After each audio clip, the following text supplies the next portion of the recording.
This is a story of something that happened to me and will forever haunt me. I'm 14 years old and I live in South Africa, which is a place where crime is very common. Occasionally, I hear gunshots outside my house, but that is something that is normal here. I live in a big house with security cameras everywhere and motion detectors. My family's house has 2 gates, just as a safety precaution. Power outages are also normal in South Africa because of our corrupt government. Anyway, I was sitting and eating dinner with my family when my brother asked me, "Hey, did you hear that?" I replied, "No." He went on to say that he heard something break outside on our patio, like a wine bottle or something. Since I'm not paranoid like him, I finished eating and went to go study for my exam and sat on the couch in my living room. My parents announced that they were going to the gym, as they do on Saturday nights. So I said goodbye to them and carried on working. As I was working, I heard a crash from outside near the patio like my brother said. What happened next sends shivers down my spine to this day. My brother walked into the living room looking panicked. I'd never seen him so scared in my life before. He sat down next to me and stared at me for about 10 seconds with a look of complete and utter fear, his eyes wide open. "What's wrong?" I stuttered. "Upstairs, now!" he exclaimed while grabbing my arm viciously. "What the hell is going on?" I asked once we were upstairs. He didn't answer. He just started winding the shutter down. The shutter is a large door that connects the downstairs to the upstairs. We are only supposed to use the shutter in emergencies, as it is made of a strong metal that is hard for an intruder to break through. He then ushered me to his room, the 3rd story of our house, which overlooks our garden and patio.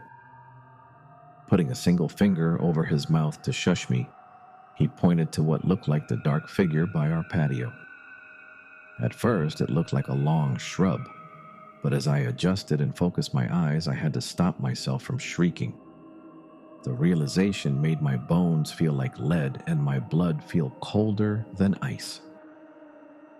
A man holding a broken wine bottle was pacing around our patio. He looked about 5'9" with a shaggy beard. That's not what scared me the most about him. His eyes were wide open and he was smiling. A smile so sinister and crazed. He looked as if he'd just been let out of a mental institute. "Who is he?" I started saying. "Bad mistake."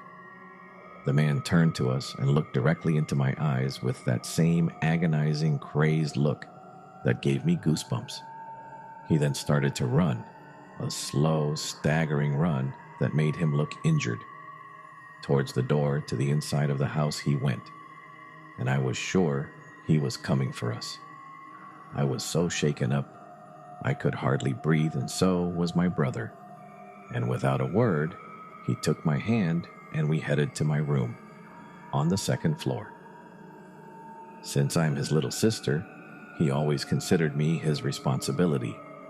So he held my hand and told me everything was going to be okay, even though I knew inside me that it wasn't. Just then we heard slow clapping footsteps coming up the stairs. The shutter was closed, so he wouldn't be able to get to us.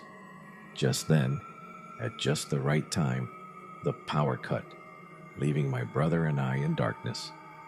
But my brother stumbled around and closed my door, locking it. He then explained to me that without the power, the shutters can be easily pried open. I thought for sure that my life was going to end soon. Just then I heard an excruciating sound that sounded like the shutters being forced open, and I headed for my drawer to get my hunting knife that I had received as a birthday gift. In my right hand, I clutched my knife, and in the other, I held my brother's hand. Suddenly, the sound of the shutters opening stopped. What replaced it was the sound of something metal, presumably a knife, scraping up against my bedroom door. We sat there shaking, not knowing what to do.